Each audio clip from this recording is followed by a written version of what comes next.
விவோவில் வந்து flashing mobile மாதிரி பேசப்படுறாங்க. So எதுக்காகனா இதுவும் ஒரு மிட் ரேஞ்ச் பட்ஜெட்டில் செம்ம ஃபியூச்சர்ஸோட புதுசு ஃபியூச்சர்ஸோடவும் இன்க்ளூடிங் பண்ணியிருக்காங்க. புது சிப்செட் ஆல்சோ 40ன்னு கேள்விப்பட்டீங்களா? ஸோ அதே மாடல் பேக் டிசைன்ஸ் ஸோ எல்லாமே வந்து அப்படியே தான் இருக்குது. ஸோ எந்த விஷயமும் இல்லை.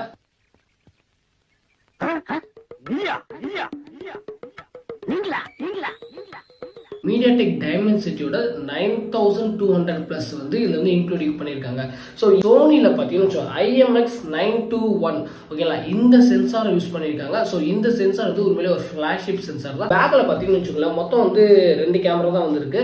ஸோ 8 MP பார்த்தீங்கன்னா வைட் ஆங்கிள் கேமரா கொடுத்துருக்காங்க. ஸோ 50 மெகா பிக்சல் தான் நான் சொன்ன அந்த சோனி IMX921 சென்சாரோட வித் OIS சப்போர்ட்டோட இருக்கு.